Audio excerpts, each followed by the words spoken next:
আজ বন্ধুরা আমি পনির নিয়েছি। আমি পটল দিয়ে এই পনিরের তরকারি বানিয়ে দেখাবো একটু অন্যরকম ভাবে। এখন পনিরকে চৌকা করে কেটে নিয়েছি, আর পটলগুলো খোসা ছাড়িয়ে এই সাইজের করে কেটে নিয়েছি, আর আলুগুলো খোসা ছাড়িয়ে গোল গোল করে কেটে নিয়েছি। পটল পনির জন্য আমি মশলাটা করে নেব। এখন আমি মশলা নিয়েছি আদা আর কাঁচা লঙ্কা আর মগজদানা। আমি এগুলোকে এখন আলাদা করে বেটে নিচ্ছি। আমি কাঁচা লঙ্কা আদা একসঙ্গে বেটে নিচ্ছি।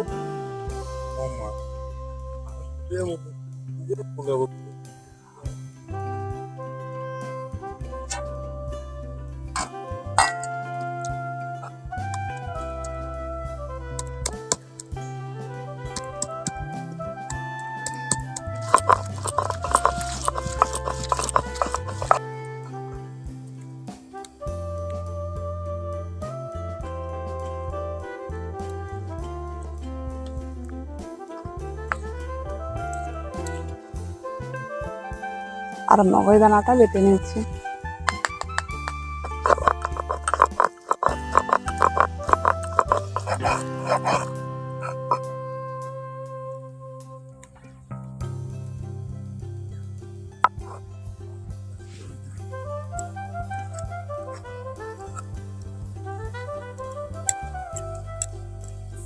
এখন উনুনটা জ্বালিয়ে কড়াটা বসিয়ে দিয়েছি। পনির আর পটলগুলো ভেজে নেব। পনির আর পটল ভাজার জন্য তেলটা দিয়ে দিচ্ছি।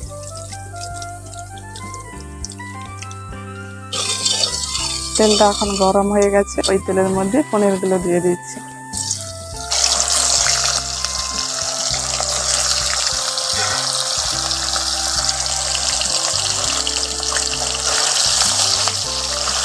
পনিরগুলোকে একটু বাদামি করে ভেজে নেব।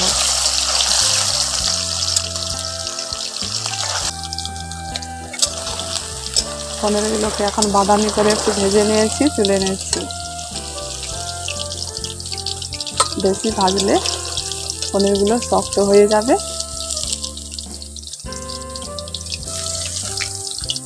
ওই তেলের মধ্যে পটলগুলো দিয়ে ভেজে নেব।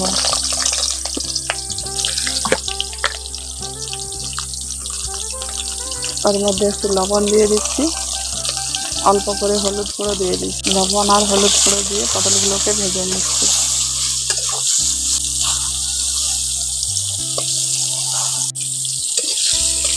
এখন পটলগুলো ভাজা হয়ে গেছে, এই দেখুন, বা তুলে নিচ্ছি।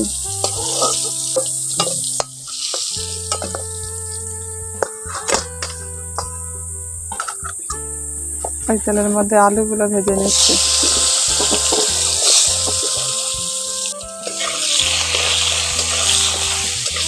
আলুগুলো ভাজা হয়ে গেলে এবার রান্নাটা করে নেব। এখন আলুগুলোকে একটু লাল করে ভেজে নিয়েছি, এবার তুলে নিচ্ছি।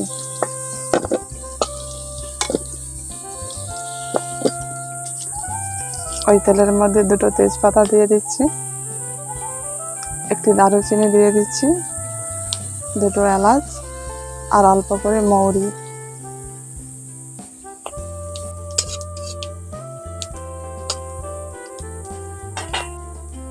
এখন ফোড়নটা ভাজা হয়ে গেছে, হাফ চামচ হলুদ গুঁড়ো দিয়ে দিচ্ছি।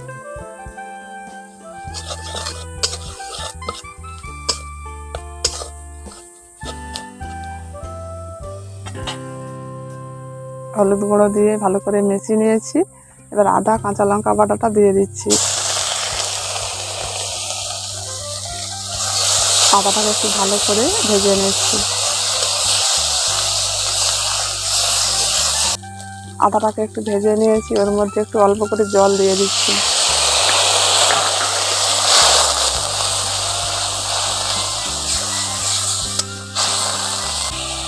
হাফ চামচ ধনে গুঁড়ো দিয়ে দিচ্ছি, হাফ চামচ জিরে গুঁড়ো, হাফ চামচ লাল লঙ্কার গুঁড়ো দিয়ে দিচ্ছি।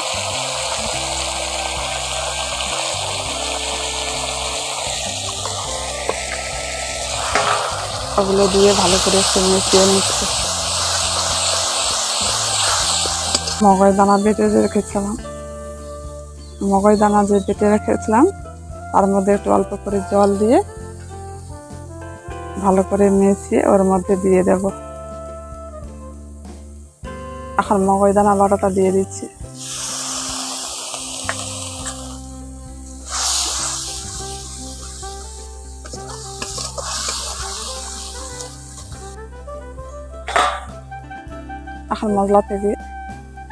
এখন মশলা থেকে তেলটা ছেড়ে গেছে।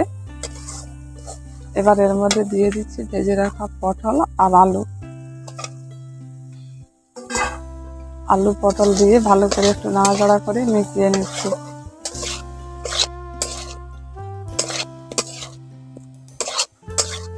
এখন আলু পটলগুলো মশলার সঙ্গে ভালো করে মিশিয়ে নিয়েছি।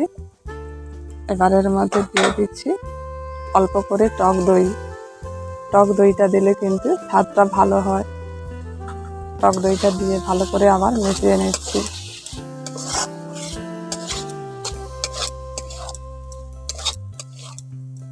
এখন মেশাতে পরিমাণ মতো লবণটা দিয়ে দিচ্ছি।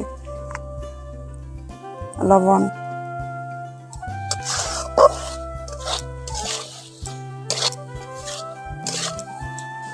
এবার এর মধ্যে দিয়ে দিচ্ছি জল।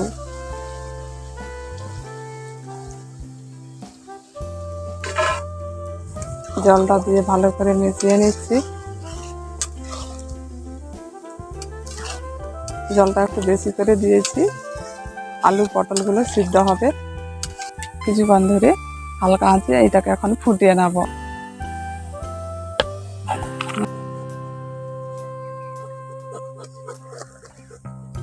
আলুগুলো সিদ্ধ হওয়া পর্যন্ত ফুটিয়ে নিয়েছি। আলুগুলো সম্পূর্ণভাবে সিদ্ধ হয়ে গেছে। এবার এর মধ্যে দিয়ে দিচ্ছি ভেজে রাখা পনির।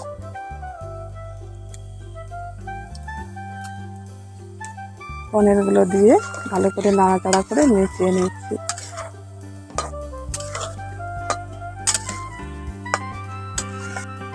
হালকা আঁচে আরো 1 মিনিট ফুটিয়ে নেব। বেশি ফোটালে পনিরগুলো ভেঙে যাবে, তার জন্য একটু অল্প সময় ধরে এখন ফুটিয়ে নিচ্ছি। হালকা আঁচে পনির দিয়ে 1 মিনিট ফুটিয়ে নিয়েছি। কালারটা দেখুন খুব সুন্দর হয়েছে। এবার আমি নামিয়ে নিচ্ছি।